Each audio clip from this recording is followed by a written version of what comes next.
Aujourd'hui, nous allons parler de l'ostéoporose, de comment la prévenir et de comment retarder son apparition.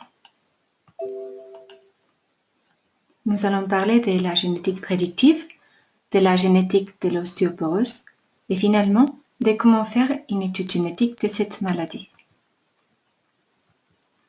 La génétique prédictive, c'est la branche de la médecine qui détermine la probabilité d'apparition de certaines maladies et l'application des mesures préventives.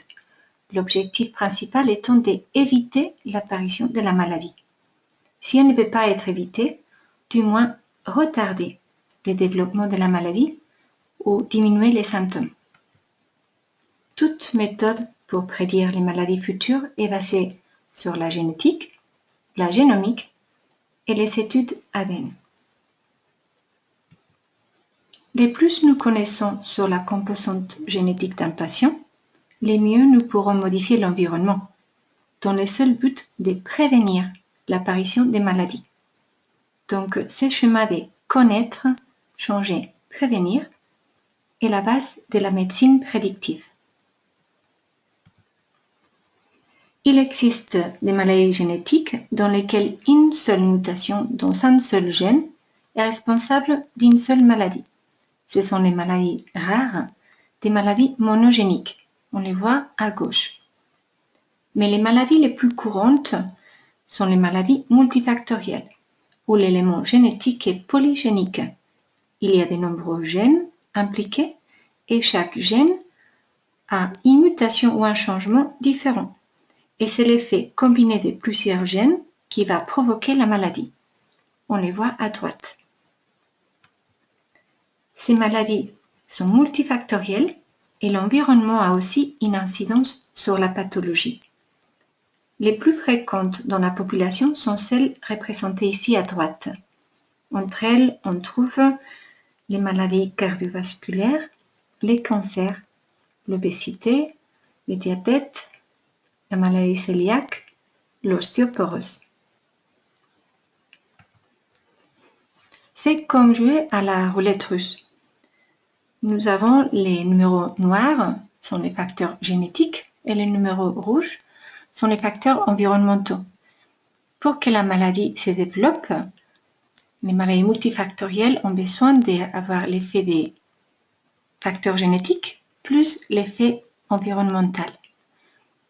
Les plus nous allons parier, les plus de chances, nous avons de gagner, de souffrir la maladie.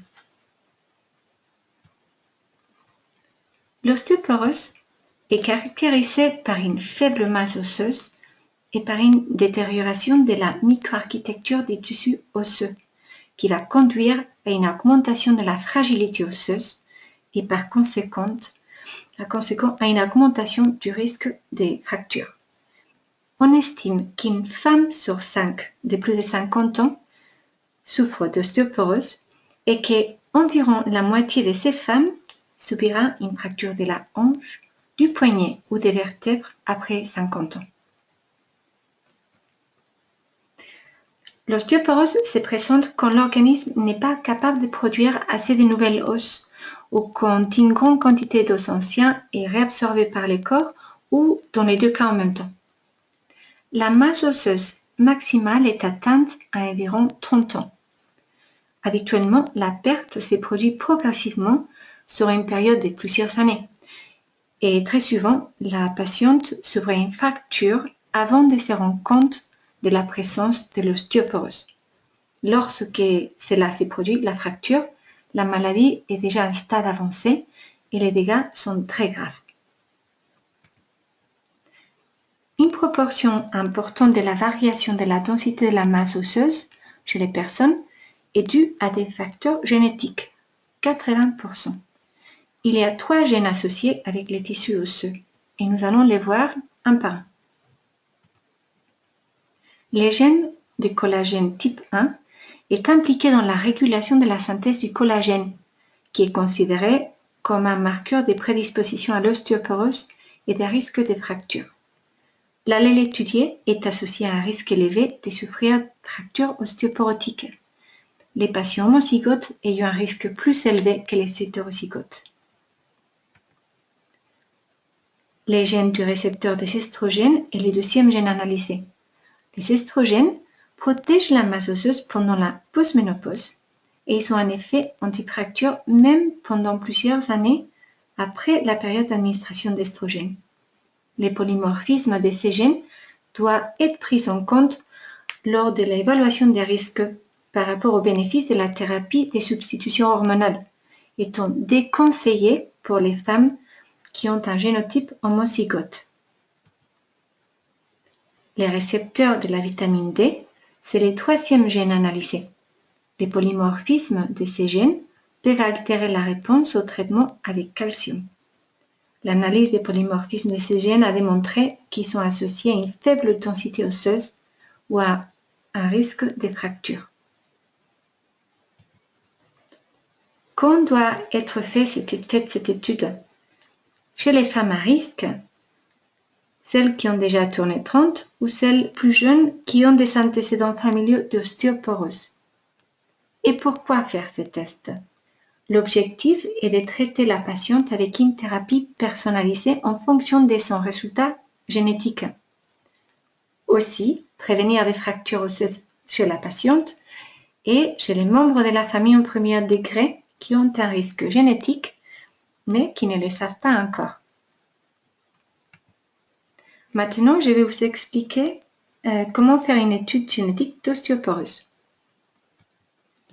Nous allons faire un test à partir des cellules de la muqueuse buccale, un échantillon de salive. Nous utilisons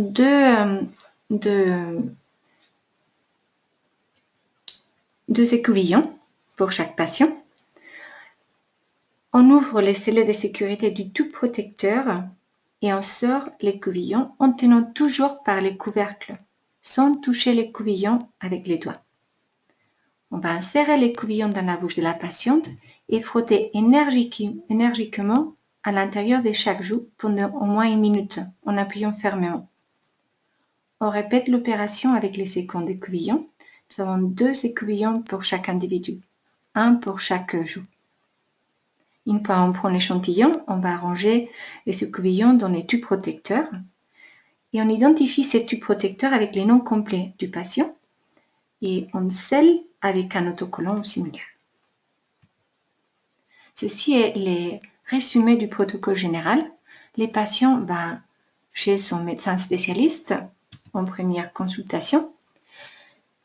Ils vont prendre l'échantillon, ils vont faire les prélèvements, ils vont remplir les documents du consentement éclairé pour les tests génétiques et la demande des tests génétiques. Les médecins spécialistes vont envoyer les documents ensemble avec les écouvillons à Genica par messager et Genica répondra par email avec un passeport protégé au médecin. C'est le médecin qui verra les patients en deuxième consultation et qui expliquera les résultats, qui va montrer les résultats des tests génétiques et qui va les donner les recommandations. Faire une étude génétique d'ostéoporose est simple. C'est un échantillon de salive. C'est indolore, non invasif.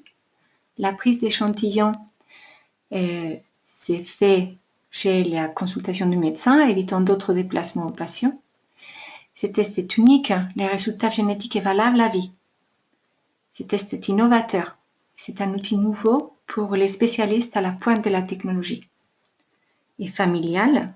Les résultats permettent de prévenir des fractures osseuses chez les membres de la famille du patient. Il est efficace. Il permet d'établir un traitement personnalisé en fonction du résultat génétique. Je vous remercie pour votre attention et je veux rappeler comment il est important de prévenir aujourd'hui pour éviter les fractures futures. Je m'appelle Clarisse Miel. Et je suis à votre entière disposition pour d'autres questions complémentaires. Vous pouvez m'écrire à l'email qui apparaît à l'écran. C'est miel@genica.es.